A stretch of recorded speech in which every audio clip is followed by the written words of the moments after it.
Cato Inland Port presents an extract of the Select Committee on Public Enterprises and Communication meeting that Transnet presented at, and we will be focusing on the Durban Port and container areas only. This meeting took place on Wednesday, 3 August 2022. We have put this extract together to highlight how the Cato Inland Port is being developed with Transnet to enable the Durban Port and container corridor to achieve the desired container volume throughput. We hope you enjoy. And Chair, I'm going to use the numbers and I'm going to start from the top right to try and sequence the presentation. Number 6 is the approach channel if you're approaching the port from the sea side. So you would see on the right-hand side, that would be where the residential cluster referred to as the point area. And one of the things that we need to do is to deepen that particular channel so that we can take the bigger vessels. And you see number 1, that's a new cruise terminal, which in fact was completed just about the same time as COVID. It's a brand new state-of-art facility which has been completed, and it was being relocated from where I would refer to it as number 2, where it currently, or it used to be operating, but transferred to this new facility.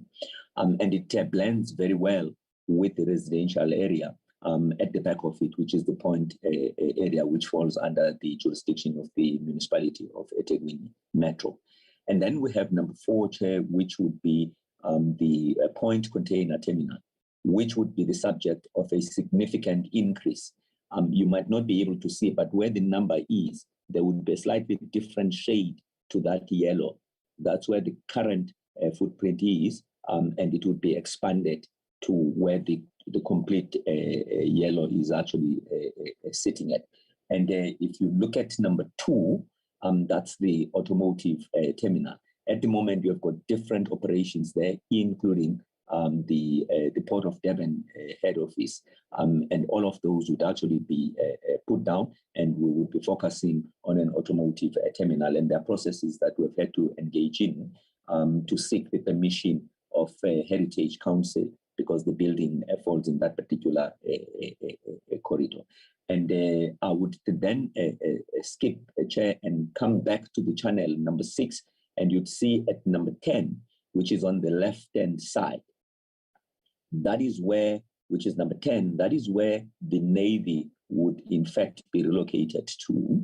And it would be relocating from a position which is currently number 11, which is the yellow in the middle.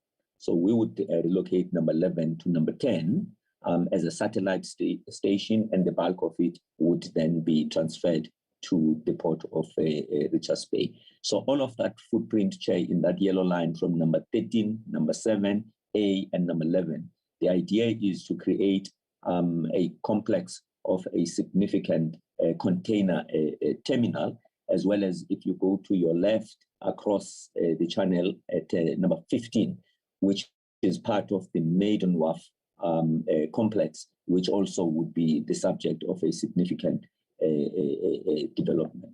For that to actually happen, Chair, to come back again to the, it will be the southeastern side, around number 14, we would need to have a turning circle. This picture is a picture of the desired end state. It is not a picture of how it is as it stands at the moment. We would need to have a turning circle at the end. The vessels would come down that channel from number 6, which is the approach channel, down that channel, 10 at the end, and then come back and be parked in any of those particular beds.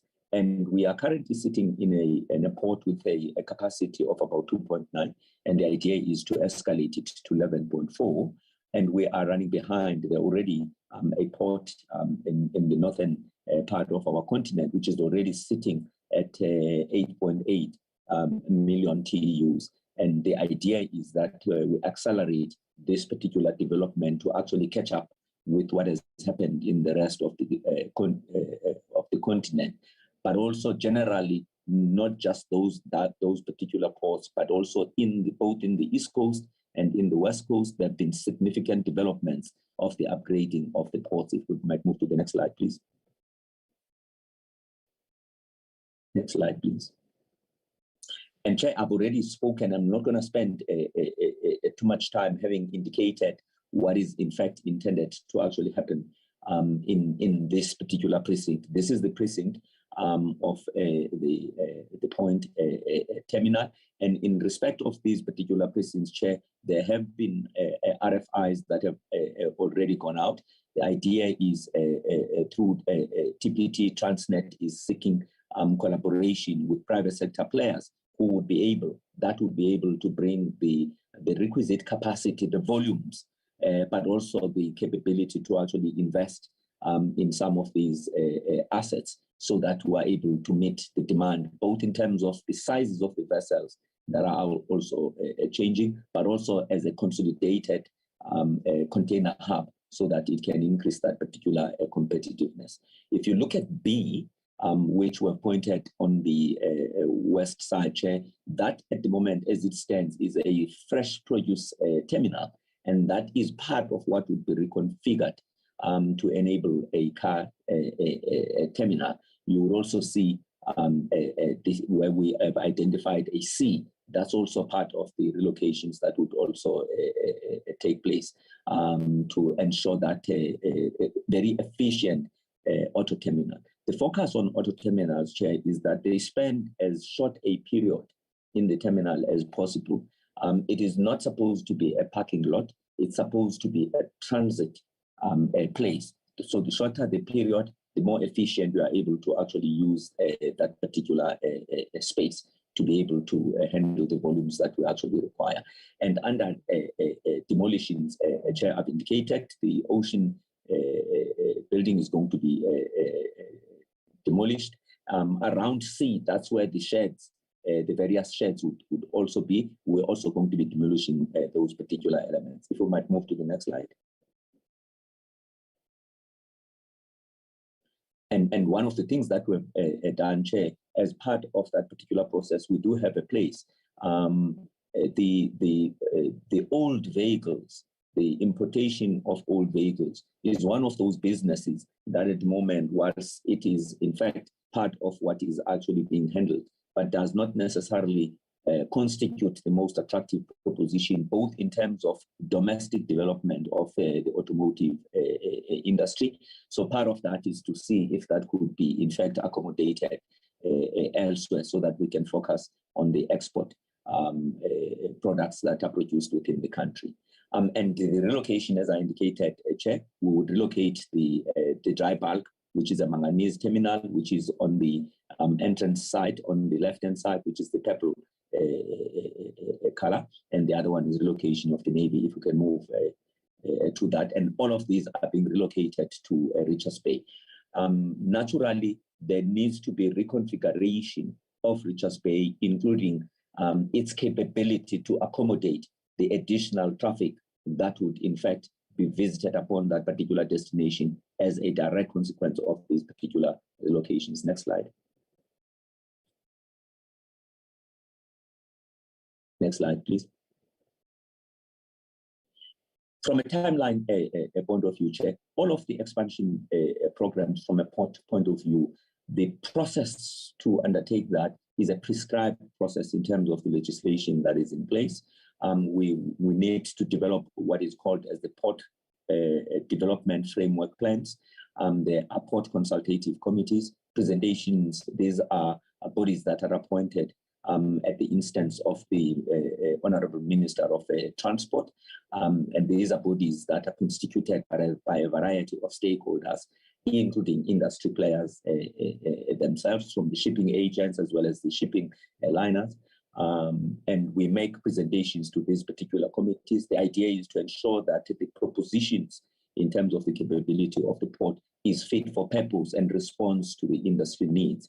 And ultimately, that goes to a National Port Consultative Committee, after which it makes a recommendation to the Minister of Transport, who then legislates in consultation with the Minister of Public Enterprise. We have been going through this particular process, and as you would imagine, Chair, port planning, like all infrastructure planning, is a very iterative and a consultative process. We've gone through various iterations since October 2020. There's been independent and professional validation with the assistance of the World Bank. They engaged a variety of professional international companies which have got experience in this particular field. And we're pretty comfortable that we've had to, if you like, to shape it in such a way that it actually responds to the user requirements. Insofar as the island view is concerned, which is where I was...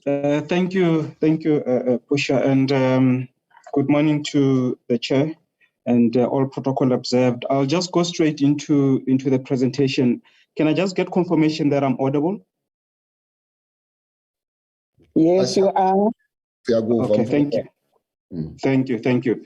Yeah, my name is Rodzani Legege, as Pusha has introduced me, and I'm looking after the container corridor, and I will be taking the committee through our response to what BP has eloquently shared with the committee. We can go to the next slide. I think what is key is that given the numbers that BP has shared, it's only fair to indicate that the success of the growth of the port rides quite heavily on rail being efficient and being able to mass evacuate the port. Our mandate, is very clear in terms of we need to make sure that we keep the port fluid. We need to make sure that the port keeps, efficiency in terms of, how it handles the vessels.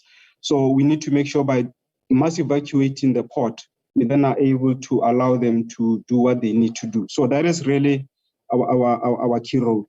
And I think what is also important is, the fact that, this line that goes from Durban all the way to Johannesburg basically connects the two biggest contributors to the GDP, which is Gauteng at number one and KZN at number two. So it is a very, very important line. And I think you will see as I continue with the presentation. So our numbers are literally based on the 11.3 TEUs that PP has shared, moving from a 2.9, that is the current now. And we've also then taken, out the transshipment, which is about 40%, and then we basically are working on a 6.8 million TEU number, which, as PP has indicated, the big line share of that, which is 5.6 million TEUs, must be mass evacuated by rail. So, and really changing the current scenario now, where you find that actually road is the dominant player in that market, and we then need to change that to rail to really make sure that we are able to make South Africa work from an economic point of view. So you will see that 5.6 million TEUs of that will be handled by rail, and only the balance of that will be handled by road, and for obvious reasons. So, however, there's a couple of dependencies that we need to look at for us to be able to do that. I think the first one is, of course, the configuration of the port rail terminal capacity. It needs to be increased to ensure that we are then able to handle all of those TEUs. The other part as well is the port complex. I'm going to share a map, which is after this slide, which clearly shows how are we going to respond to all those key parts that PP has shared. How are we responding to rail? Because, as we said, mass evacuation of those key areas must be done by rail to make sure that this whole expansion is quite a viable thing for South Africa. But also, point number 3 is the spatial analysis.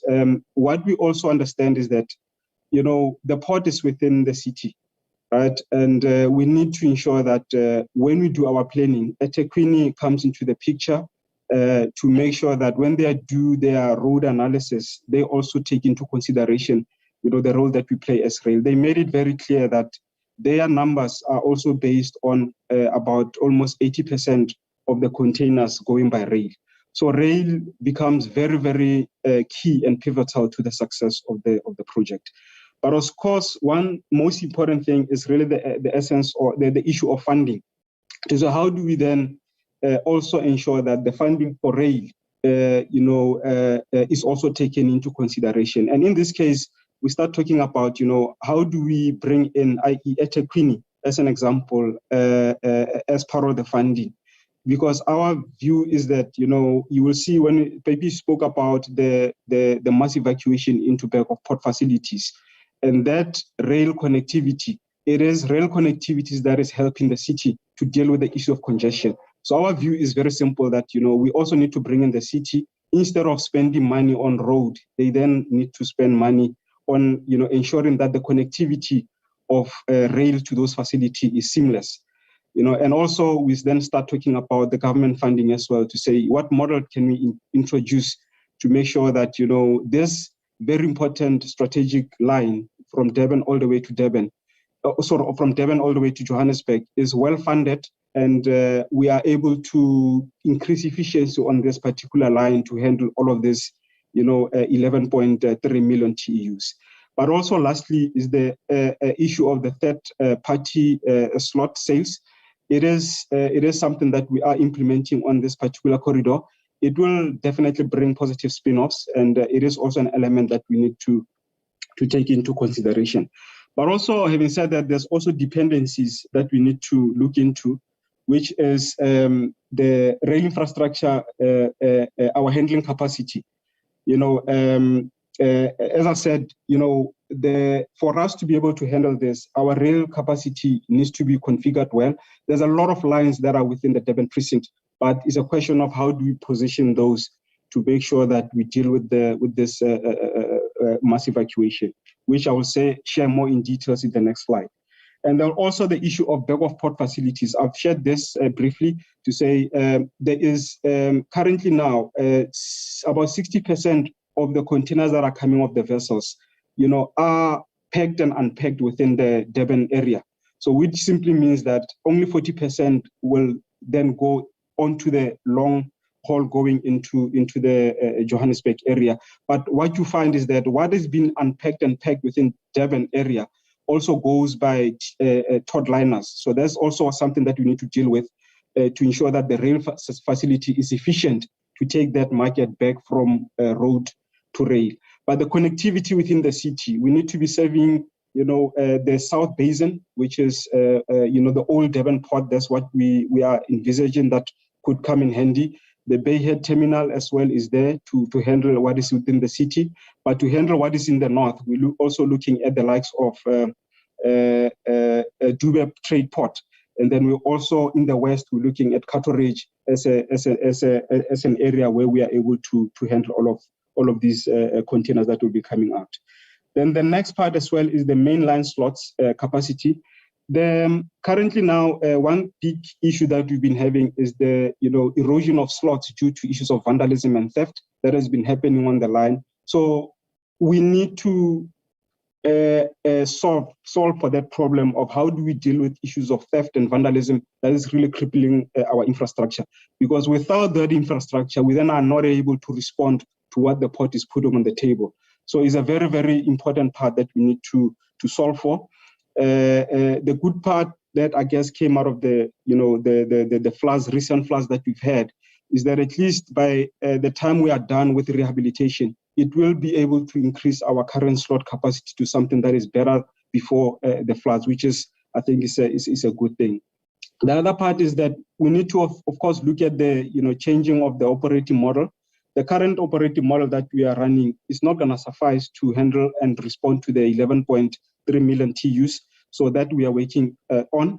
But also, lastly, which is very important, is of course the role that the Port Authority plays in really dictating the business rules of how the system needs to function, i.e., the road to rail split. They are, of course, as an authority, are able to then make those determinations in terms of how much of that we need to take. And I just want to bring your attention to the slides that the bar graph that is there at the bottom, which clearly shows the current, which is the 8 trains that we're currently running, and we need to be ramping up to 84 trains.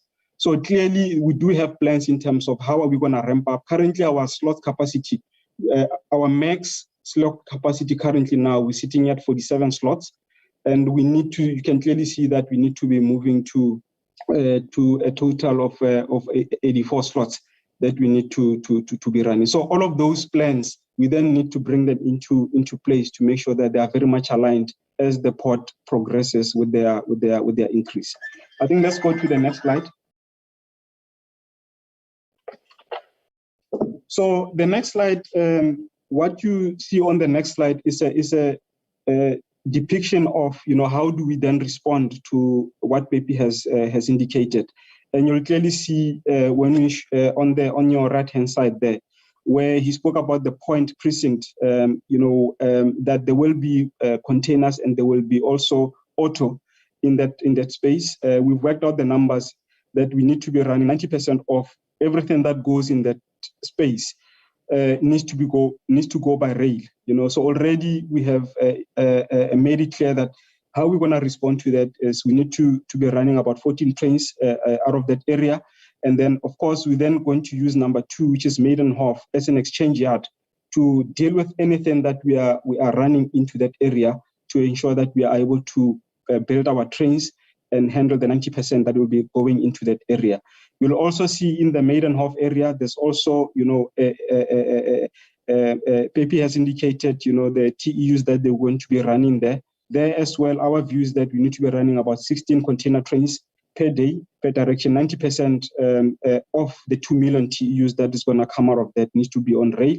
And we are reconfiguring that area to make sure we are able to handle, the kind of trains that we need to run. The same applies to King's Rest, which is going to be responding to Pier 1 and Pier 2. There's about 7.1 million TEUs that will come out of that, and 80% of that will go on rail. And we're looking at about 45 trains that we need to run. But most importantly, you'll see there at number 4, which talks to the Bayhead Yard, because that is our biggest yard, that is the closest to the Pier 1 and Pier 2. And we see that as a yard that will then need to reconfigure, i.e. build much longer lines to handle the likes of 75 trains. Because the other element is that for you to handle or to increase capacity, you then need to run longer trains that will allow you to then fit in more capacity to handle those kind of trains that you need to run. So I think in a nutshell, Chair, that is how as rail will be responding. But I think one key important part is really the fact that where we are now, there is a need that of funding in terms of how do we then fund, this expansion that needs to happen, and rail responding to this expansion, and also going into the main line. That is one big contention that we need to be dealing with. We're engaging also the city to ensure that, especially within the city, as we are creating these connectivities to the different areas, they are able to come to the party to ensure that we are able to respond well to the expansion of the port. Let me pause here, Chair. Thank you. The Cato Logistics Hub Consortium provides a streamlined logistics solution, an efficient intermodal system allowing for expansion, reducing the cost of handling and transporting cargo. Containerized freight is transported from the port directly to a well-resourced intermodal facility at the Cato Dry Port. Here, containers are stacked onto trucks or trains for forwarding, or de-staffed for secure warehousing and distribution, or containers are simply sealed and stored. The modern truck staging facility is designed for optimum efficiency and speedy freight turnaround.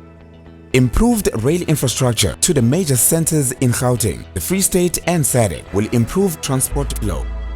Embracing international best practice, this catalytic economic project will create a new logistics and economic center in Cato with retail outlets, a quality hospital and TVET facilities, creating much needed employment with an estimated 13,000 jobs. The new facility at Cato will meet the 21st century needs for the maritime and transport industries, relieving port, city and road congestion. The project will bring a seamless flow for cargo distribution from Africa's largest port to the rest of Africa, in line with the African Continental Free Trade Agreement strategy. It will build transport capacity and infrastructure, streamline usage of critical road and rail system, and support economic growth on a national level. It's logical to invest in the Cato Ridge Dry Port.